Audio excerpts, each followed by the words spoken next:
Halo teman-teman semua, kembali lagi bersama kelompok kita dan kita ditugaskan kembali dalam mata kuliah akuntansi manajemen dan kita akan membahas tentang pusat pertanggungjawaban.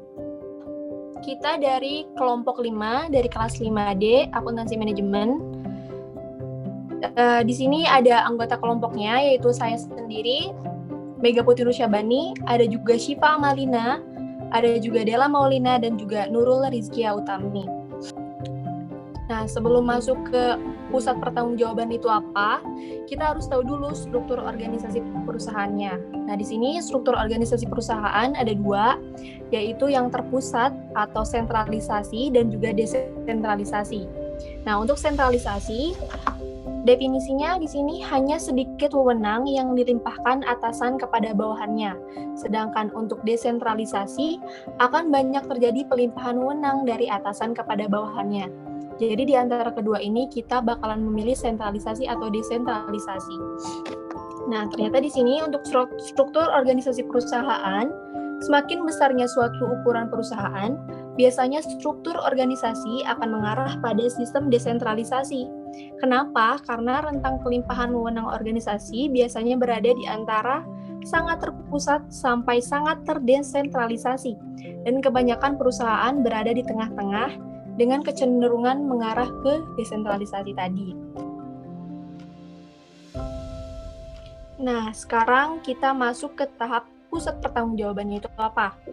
Nah, di sini pusat pertanggungjawaban atau responsibility center adalah suatu usaha di mana manajer bertanggung jawab terhadap satu set aktivitas tertentu. Dan juga di sini ada pengertian akuntansi pertanggungjawaban atau responsibility accounting adalah sistem yang mengukur hasil dari setiap pusat pertanggungjawaban sesuai dengan informasi yang dibutuhkan oleh manajer untuk menjalankan pusat pertanggungjawaban tersebut. Nah, di sini juga ada tipe-tipe pusat pertanggungjawaban ya teman-teman. Yang pertama ada pusat kos. Manajer itu bertanggung jawab terhadap kos yang berada dalam wilayah wewenang yang tidak dapat ditelusuri secara langsung kepada segmen usaha, tidak menjadi tanggung jawab manajer pusat kos. Yang kedua, ada pusat pendapatan. Di sini manajer bertanggung jawab terhadap pendapatan segmen yang dipimpinnya. Nah, pendapatannya itu tidak dapat ditelusuri secara langsung kepada segmen dan tidak menjadi tanggung jawab manajer pusat pendapatan. Yang ketiga, ada pusat laba. Manajer ini bertanggung jawab terhadap pendapatan maupun kos yang bisa ditelusuri secara langsung sebagai segmen yang dipimpinnya. Dan yang terakhir adalah pusat investasi. Di sini manajer tidak melakukan investasi dan harus mempertanggungjawabkan pendapatan dan kos investasi yang dilakukannya. Oke, di sini ada divisi atau cabang yang seringkali dijadikan contoh sebagai pusat investasi. Kenapa? Karena seorang manajer divisi bisa mempunyai wewenang untuk mengendalikan kos, pendapatan, dan melakukan keputusan-keputusan investasi seperti membeli atau menjual mesin produksi, menutup lini produk yang merugikan, dan lain-lain. Nah, dan jika wewenang divisi seperti itu, maka cara yang paling baik untuk menilai kinerjanya adalah dengan membandingkan laba hasil usaha dengan investasi yang telah dilakukan. Untuk selanjutnya akan dibacakan oleh Syifa. 1. Bagian atau unit organisasi sebagai pusat pertanggungjawaban. Unsur penting yang harus ada dalam akuntansi pertanggungjawaban adalah menentukan tempat-tempat yang akan dikendalikan. Untuk menentukan tempat-tempat ini, perusahaan perlu menyusun sebuah struktur organisasi. Adapun fungsi struktur organisasi adalah untuk penetapan dan penentuan. 1. Deskripsi tugas masing-masing orang atau person yang berada dalam posisi yang ada dalam struktur tersebut. Kedua, wewenang dan tanggung jawab dari masing-masing posisi yang ada di dalam struktur tersebut. 3. Garis pelaporan pertanggungjawaban. Bentuk dari tipe struktur organisasi pada dasarnya bermacam-macam, tapi pada umumnya akan disusun secara berjenjang dimulai dari yang tertinggi, Dewan Komisaris, kemudian diikuti oleh Presiden Direktur yang membawahi beberapa direktur. Setiap direktur biasanya membawahi beberapa kepala bagian. 2. Manajer pusat pertanggungjawaban. atau responsibility person. Sebuah perusahaan biasanya terdiri dari beberapa kelompok kerja atau unit-unit kerja yang merupakan pusat-pusat pertanggungjawaban. Dalam proses pengendalian cost atau pendapatan, unit-unit kerja tersebut harus dipimpin oleh seseorang yang akan mempertanggungjawabkan cost atau pendapatan yang dikeluarkan atau yang dihasilkan oleh unit tersebut.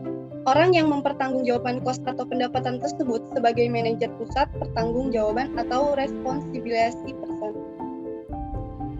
Struktur organisasi PT Fiona. Yang pertama itu ada Dewan Komisaris. Di bawah Dewan Komisaris itu ada Presiden Direktur. Dan di bawah Presiden Direktur itu ada Direktur-Direktur. Ada Direktur Keuangan, Direktur Sistem Informasi, Direktur Produksi, Direktur Pemasaran, dan Direktur Personalia. Di bawah direktur-direktur itu ada departemen yang dibantu oleh bagian-bagian.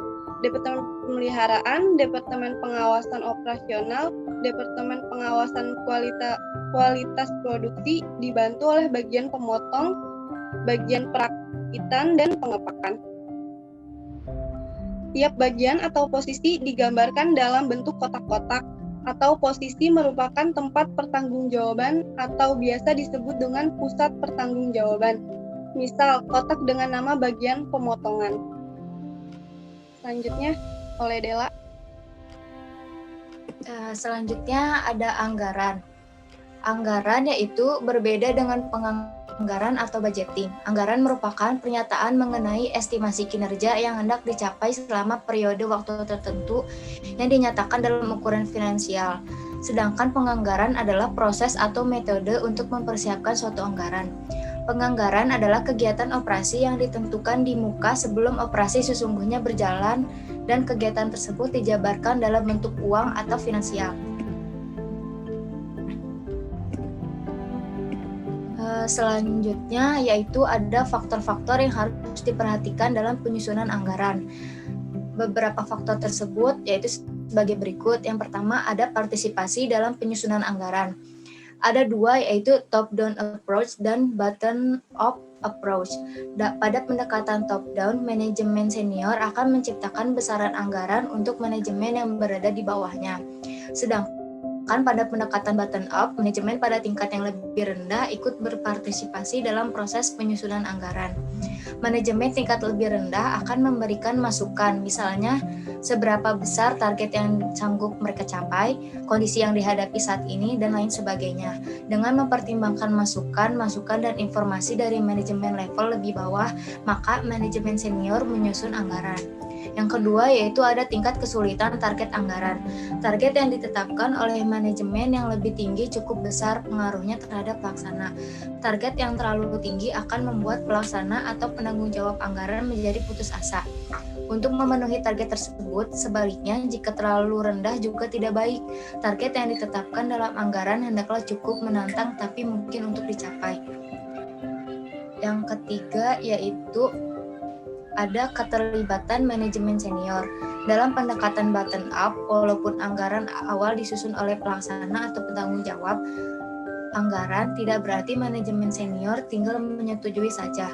Manajemen senior haruslah menelaah anggaran yang telah dibuat oleh pelaksana anggaran, melakukan tindak lanjut, dan memberi saran-saran atas realisasi anggaran.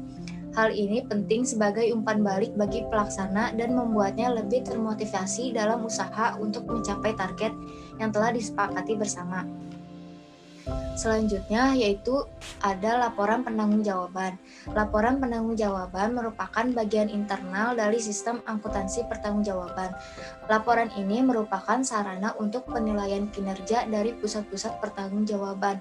Biasanya laporan ini dibuat pada akhir periode dan merupakan gabungan laporan-laporan unit yang berada di bawah senior manajer pusat pertanggungjawaban. Kemudian akan diserahkan kepada manajer atau pejabat yang lebih tinggi. Tahap 1. Tahapan pertama pembuatan laporan yaitu pembuatan laporan setiap bagian yang ada di bawah sebuah departemen. Kita ambil contoh proses pembuatan laporan yang berada di bawah pimpinan direktur produksi. Pertama kali setiap bagian yang berada berada di bawah Departemen Produksi akan membuat laporan bagian masing-masing. Dalam kasus ini akan ada 3 buah laporan bagian, yaitu 1. Laporan kos bulanan dari bagian pemotongan, 2. Bagian perakitan, dan yang ketiga yaitu bagian pengepakan. Berikut ini disajikan sebagai contoh adalah laporan kos bulanan dari bagian perakitan. Kos-kos yang dilaporkan adalah kos yang sifatnya dapat dikendalikan oleh masing-masing bagian. Tabel 6.1, laporan tingkat 1 bagian perakitan. PT Fiona, laporan kos bulanan dalam jutaan rupiah. Laporan bulanan pada bulan Oktober 2009. Pimpinan bagian M. Akbar ST. Jenis kos tenaga kerja, yaitu anggaran pada bulan ini yaitu 1.400.000 sampai dengan 4 juta. Pada aktual bulan ini yaitu 1.600.000 sampai dengan 4.300.000, sehingga variansnya pada bulan ini yaitu 200 unfavorable sampai dengan 300 unfavorable. Yang kedua ada kos listrik pada anggaran bulan ini yaitu 400.000 sampai dengan 1.200.000.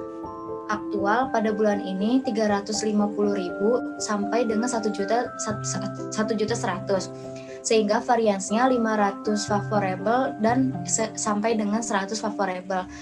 Yang ketiga ada bahan-bahan pembantu.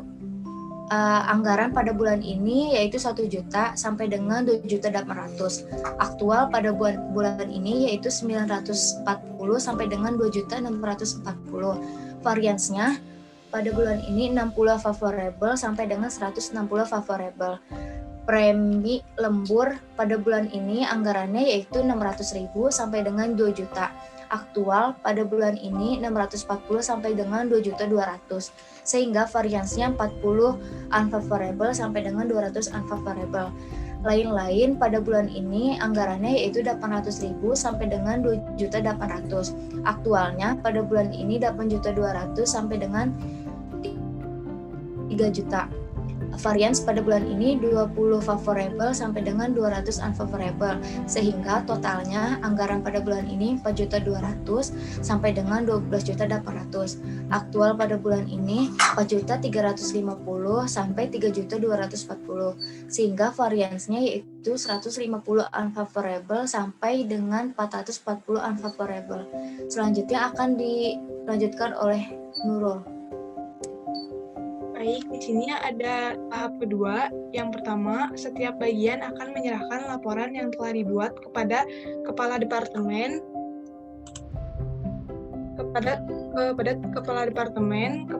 departemen kemudian akan menggabungkan laporan-laporan yang berada di bawahnya. Dalam kasus PT Fiona dapat kita lihat laporan berikut. Bapak Sigit ST selaku Kepala Departemen Pengawas Operasi Produksi akan membuat laporan departemennya yang berisikan gabungan dari 3 bagian yang ada di bawahnya, yaitu bagian pemotongan, bagian perakitan, dan bagian pengepakan. Selain berisikan jumlah kos ketiga bagian, akan ada tambahan kos dilaporkan berupa kos kantor Departemen Pengawas Operasi, sama halnya seperti bagian-bagian yang berada di bawahnya. Kepala Departemen Pengawas Operasi hanya melaporkan kos-kos yang bisa dikendalikan dan diawasinya. Kos-kos ini telah direncanakan sebelumnya atau dianggarkan, dan Kepala Departemen Pengawas Operasi ikut berpartisipasi di dalam penyusunan anggaran tersebut. Dalam laporan akan disajikan varians antara kos aktual dengan kos van dianggarkan sebagai sebuah bentuk pertanggungjawaban dari kepala departemen. Yang kedua, sedangkan kos penyusutan yang metodenya ditentukan oleh pimpinan atau kos tetap lain, di mana besaran yang harus ditanggung oleh tiap departemen ditentukan oleh pimpinan yang lebih tinggi. Tidak perlu dicantumkan dalam laporan pertanggungjawaban karena bukan sepenuhnya tanggung jawab kepala departemen. Berikut adalah contoh laporan kos bulanan dari Departemen Pengawas Operasi. Nah, ada tabel 6.2 yaitu laporan tingkat 2 Departemen Pengawasan Operasi. Dari PT Fiona, Departemen Pengawasan Operasi, laporan kos bulanan dalam jutaan rupiah. laporan bulanan Oktober 2009 oleh pimpinan bagian Sigit Sumantri ST. Dapat dilihat dalam tabel tersebut ada kos Departemen Pengawasan Operasi Produksi, bagian pemotongan, bagian perakitan, dan bagian pengepakan. Jika ditotalkan, anggarannya yaitu 15.200.000 sampai dengan 48.200.000 dan aktualnya itu ada 15.450.000 sampai dengan 48.740 dan variansnya 250.000 unfavorable sampai dengan 540.000 unfavorable. Selanjutnya ada tahap ketiga. Berdasarkan struktur organisasi PT Viona, terlihat bahwa Direktur Produksi membawahi 3 departemen, yaitu Departemen Pemeliharaan, Departemen Pengawasan Operasi, dan Departemen Pengawasan Kualitas Produksi. Masing-masing departemen akan menyerahkan laporan pertanggungjawaban kepada Direktur Produksi. Direktur Produksi kemudian akan menggabungkan ketiga laporan pertanggungjawaban tersebut dalam laporan pertanggungjawaban Direktur Produksi, ditambah dengan kos kantor Direktur Produksi. Laporan ini kemudian akan diserahkan kepada Presiden Direktur. Berikut adalah contoh laporan yang dibuat oleh Direktur Produksi PT Viona untuk bulan Oktober 2009. Nah, dalam tabel 6.3 ini ada laporan tingkat 3 oleh Direktur Produksi. Jadi, ada PT Viona, Direktur Produksi, laporan kos bulanan dalam jutaan rupiah. Laporan bulan Oktober 2009 oleh pimpinan bagian Dimas Abdurrahman ST MBA. Di sini jenis kosnya terdapat ada 4. Yang pertama adalah kos kantor Direktur Produksi, Departemen Pemeliharaan, Departemen Pengawas Operasi, dan Departemen Pengawas Kualitas. Dapat dilihat data-data yang ada di tabel tersebut dan totalnya yaitu anggarannya 31.400.000 sampai dengan 100.200.000. Total aktual 33.850.000 sampai dengan 102.140.000 dan total variansnya 2.450.000 unfavorable sampai dengan 940.000 unfavorable. Lalu tahap terakhir yaitu tahap keempat, ini adalah tahap terakhir dari proses laporan pertanggungjawaban. Semua laporan yang diserahkan oleh para direktur akan digabungkan menjadi satu menjadi laporan perusahaan secara keseluruhan. Berikut contoh laporan rangkuman dari laporan direktur. Tabel 6.4, laporan tingkat 4 Presiden Direktur. Dapat dilihat, ini adalah rangkuman laporan direktur. Laporan kos bulanan dalam jutaan rupiah, tertulis laporan bulan Oktober 2009. Dapat dilihat kos kantor Presiden Direktur, anggarannya sekian, aktualnya pun dan variansnya. Direktur Keuangan, Direktur Sistem Informasi, Direktur Produksi, Direktur Pemasaran, dan Direktur Personal. Sekian yang dapat kami sampaikan, kurang dan lebihnya mohon maaf. Wassalamualaikum warahmatullahi wabarakatuh.